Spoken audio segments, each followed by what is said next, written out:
boa tarde, boa noite, boa madrugada. Meu nome é Sidney Martins, professor de língua portuguesa aqui do LAC Concursos, o maior site de videoaulas do Brasil, quiçá das Américas. Vamos direto ao ponto. Hoje a gente vai estudar crase. E aí eu já dividi aqui a parte 1, porque nós teremos a segunda parte. É uma aula um pouco demorada, então a gente já divide logo em duas partes para poder facilitar o seu estudo. Agora, eu quero alertar, crase é tranquilo, mas se você não prestar atenção, você pode derrapar. E eu não quero aluno meu dando mole em questão de crase no concurso. Afinal de contas, o aluno bem preparado sempre vai acertar. E você, nosso aluno, sempre vai acertar. Então, vamos lá. Vamos começar com a brincadeira. Primeira coisa que eu vou fazer aqui, ó, galera, é perguntar a vocês o nome desse camaradinha que está aqui em cima do A. Muito aluno, às vezes, responde crase. E cuidado, porque isso é questão de prova. O nome desse camarada aqui não é crase. O nome desse camarada aqui é acento grave indicativo do fenômeno da crase. O que é o fenômeno da crase? É a fusão entre duas vogais idênticas. No caso, A mais A. Agora, é o único caso de crase que a gente tem na língua portuguesa? Não. Na verdade, nós temos diversos casos de crase na língua portuguesa e em outras línguas, como o francês, o alemão, o inglês e por aí vai. Agora, vamos observar um caso bem peculiar. A palavra dor que nós conhecemos, ela já foi dolore, ela já foi dolor, ela já foi door, até finalmente chegar à palavra dor. Então a palavra foi mudando com o tempo. E nesse momento aqui, ó, do dor para dor, teve ou não teve uma fusão entre duas vogais idênticas? Teve. A gente chama isso de crase.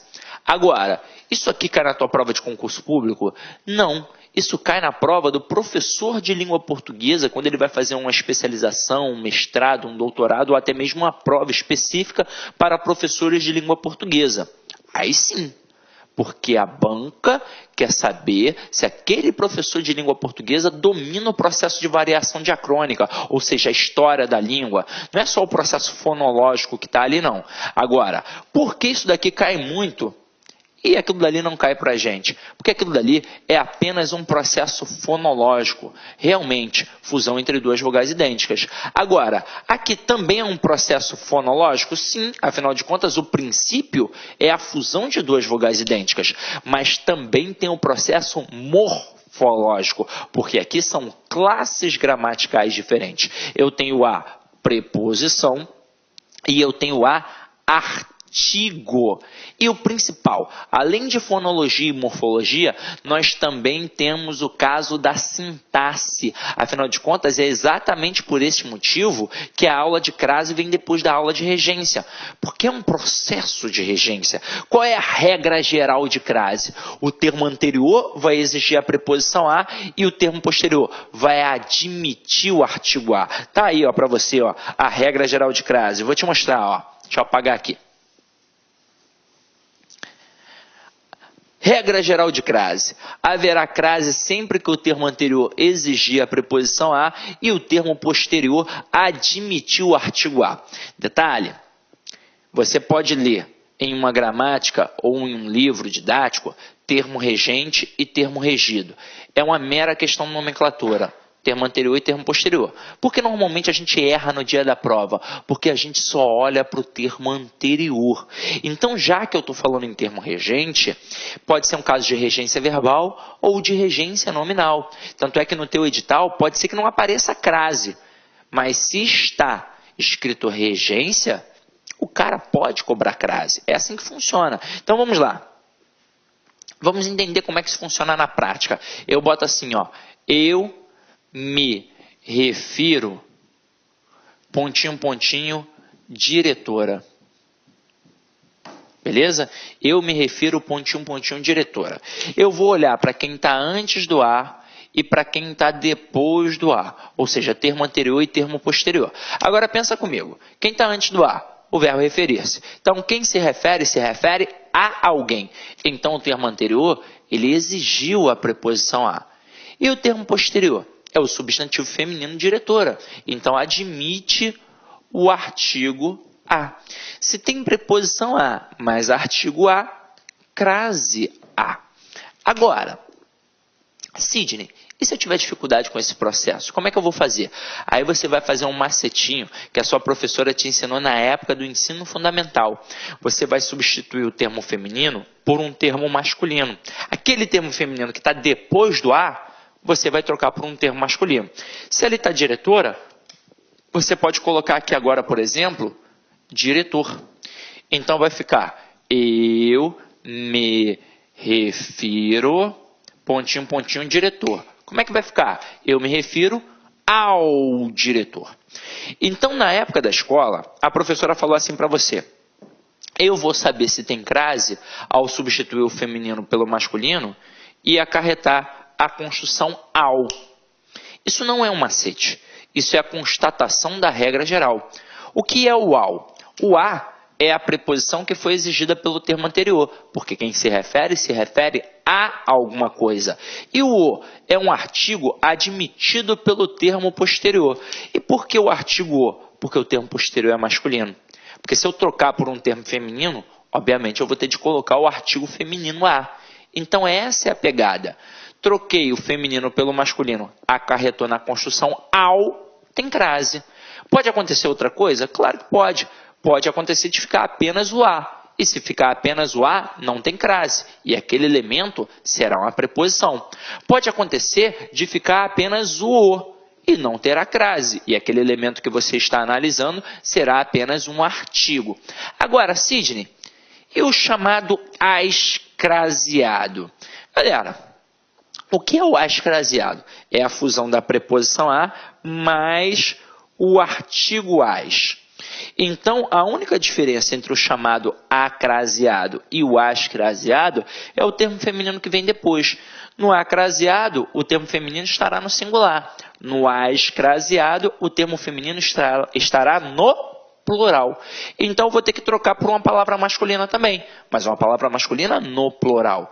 E se acarretar a construção aos, significa que eu tenho crase. Então, se ali, ao invés de diretora, fosse diretoras, bastaria eu substituir por diretores. E aí como é que ficaria?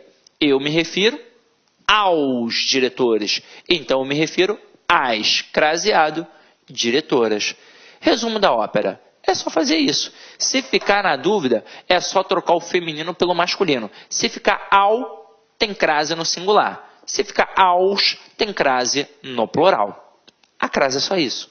Agora, é claro, isso aqui auxilia em 99,9% dos casos. Aí você está pensando, caramba, Sidney, sempre tem aquela famosa exceção, não é? E aí o que eu vou fazer agora com vocês? Eu vou trabalhar o conhecimento que vocês trazem da escola ou até mesmo de outros preparatórios para concurso. Eu vou colocar aqui 4 frases e a gente vai fazer uma dinâmica, beleza? Então vamos lá. Já anotou? Anota aí e vamos cair para a próxima, ó.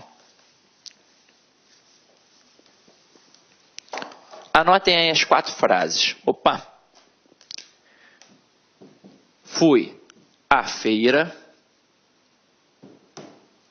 Cheguei à escola. Cheguei à casa.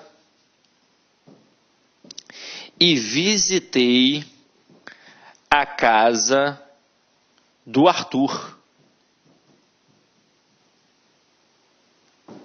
Vamos lá. Galera, frase 1, 2, 3, 4. Pensa comigo. Infelizmente, a gente não tem agora um momento de interação. Não tem como eu te perguntar e você me responder no instante da minha pergunta. Então, eu vou simular as situações. Existem 2 tipos de candidatos que fazem as provas de concursos públicos. Existe o candidato kamikaze. Ele simplesmente fez a inscrição, não estudou nada e vai fazer a prova.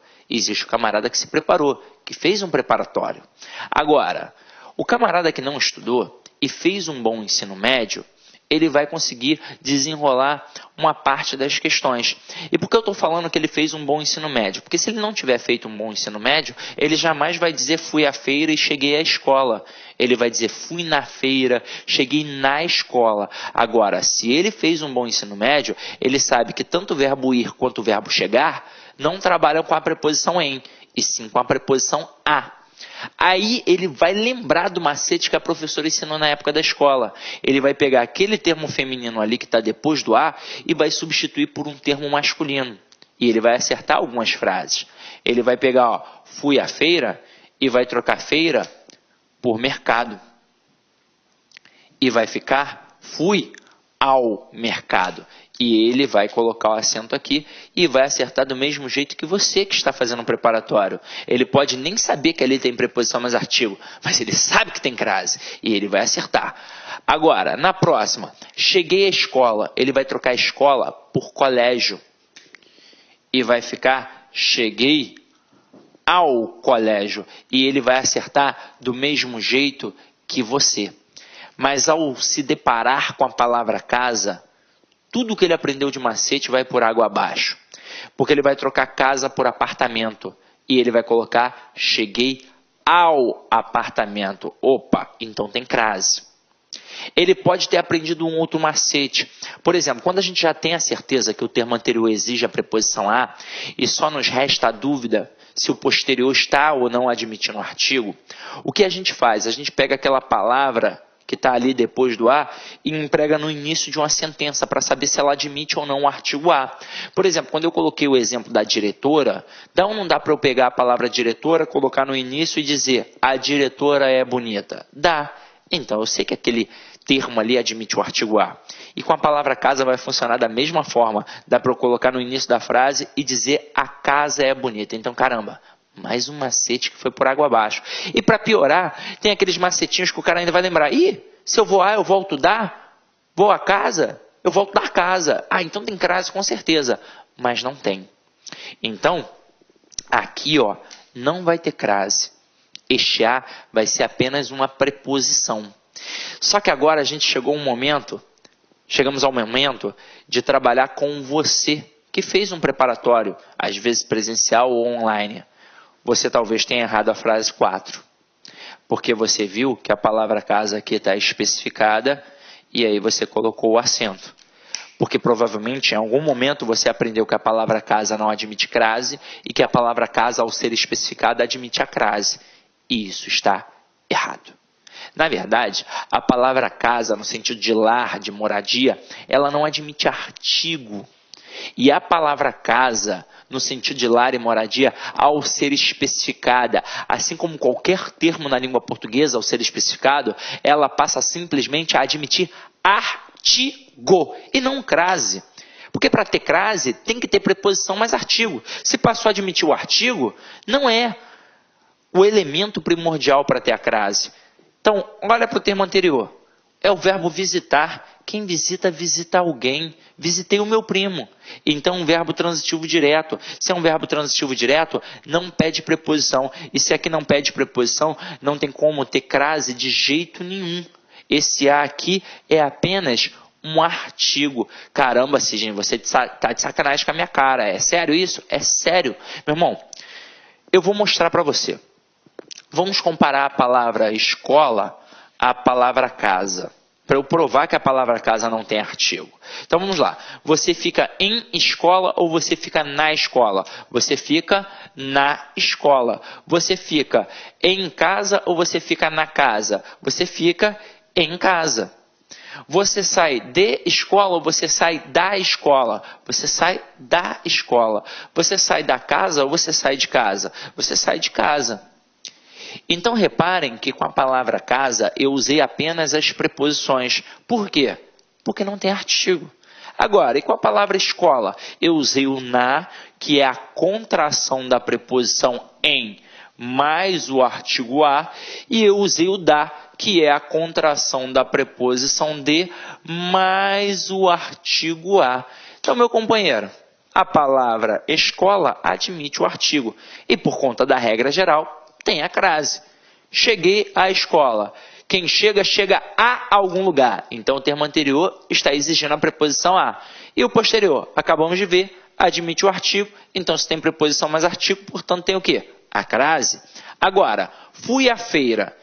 Eu fico na feira e eu saio da feira. Então, a palavra feira é igual à palavra escola. Ela admite o artigo. Então, pela regra geral, ao dizer fui à feira, também vai ter crase. Porque se eu fui a algum lugar. O termo anterior exigiu a preposição a. E o posterior admite o artigo a. Então, tem crase.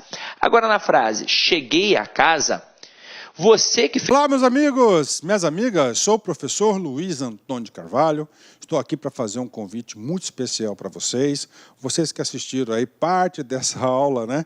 Uma aula top de linha, uma aula do LAC Concursos. Convido vocês a conhecer a nossa proposta pedagógica para o nosso curso, completaço, super atualizado, ponto a ponto digital, com um projeto pedagógico específico para o concurso da Polícia Militar de Tocantins 2018 para o cargo de soldado. É isso mesmo, nós elaboramos um curso completaço por apenas 10 parcelinhas aí de R$ 25,00. Você vai ter direito a assistir essas aulas por 90 dias. Durante esse período você vai assistir quantas vezes quiser e na hora que desejar. E além disso, tá, além das aulas com professores top de linha, nós julgamos o seguinte: o aluno, para ficar competitivo, ele tem que ter diferencial.